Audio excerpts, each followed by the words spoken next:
Erin McLean in the studio watching Morecambe potentially on the brink of League One football. They're leading at Newport a goal to nil. It's just a penalty that separates these two sides after extra time. How have Newport kind of responded to this, and is this a case of Morecambe just holding on now? Yeah, very much so. You know, Newport are throwing caution to the wind and just literally launching the ball forward, hoping that Ellison can kind of create something, but Morecambe have defended brilliantly all day. Songo has literally just blocked and headed everything that's come into the box, and they've just stood strong.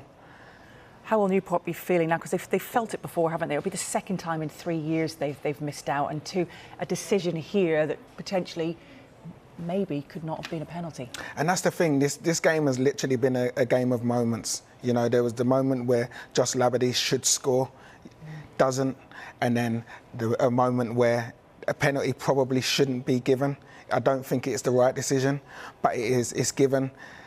Mendes Gomez steps up, sends King the wrong way and scores. So, you know, they're throwing everything forward. The goalkeeper's up there for Newport, but I just can't see them getting a goal now, and they've literally got a matter of seconds before time's up. How much would this mean to Derek Adams as well, a manager who's come in and taken the side to where they are now? When you look at the last 14 years that they've spent in League Two, they've actually only had one top 10 finish.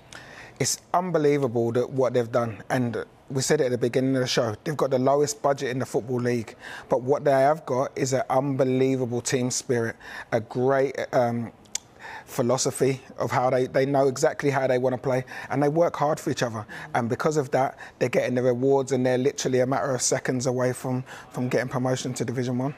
And in contrast, you'll have Michael Flynn, of course, of Newport, who will just be feeling absolutely devastated, I suppose.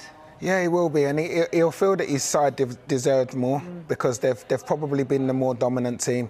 You know, they kept possession really well, but what they didn't do is create enough opportunities, and there's the final whistle. It is not over, have gone on to win it. even though many think it is. So there we go. That is the final whistle. Oh. It is not over. We had thought that this was over. We did hear a whistle. Managers were celebrating. Some other players were about to head onto the pitch to celebrate with the team. We, of course, brought you picture because we thought it was over. And now it's not. And now it is. The full-time whistle has officially, finally blown. Just double-checking, that is correct. Goodness me, how will Mendes Gomez be feeling right now, scoring that decisive winning penalty? He'll be top of the world. And today he worked really hard, but in front of goal, it just wasn't his day. You know, he was trying things and they just weren't quite coming off, but he worked tirelessly, especially that second half. He had to end up working back when Morecambe changed the formation, but he did it. He put a right shift in, and you know, he's got the rewards for it because his goal at the end is what's put Morecambe into League One. And this is a case now of thinking, right, League One, we're going to have to sit down and keep the nucleus of this team together. And you were mentioning the budget of Morecambe. How do you plan for that big step up to the league above when you're in a club of their position with, you know, a lack of funds, really?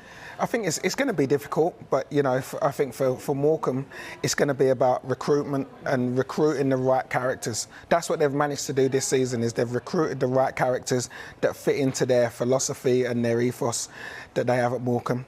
And he'll be looking to do exactly the same in the summer. You know, they haven't got thousands to go and spend on wages, but what they will do is make sure they get the right characters, and if they do that, then they'll have a chance of staying in League One next year. And I tell you what, it's been a lovely way to round off a bank holiday. We've enjoyed some brilliant football, haven't we, on Sky over the weekend with the playoff finals. Would you say this one didn't disappoint either? A really competitive game of football. It really was, and both teams went at it hammer and tong. You know, you cannot fault anyone's effort today, and just unfortunately there has to be one winner and one loser. And you know, Newport gave a great account of themselves, but they just came up short today, and fair play to Morecambe, you know, and they deserve it for how well they've done over the course of the season. Absolutely. Erin, it's been a pleasure having you in. It's been a long day for you. Shall let you go and hopefully see you soon. Indeed. Thank you very much indeed. Thank you.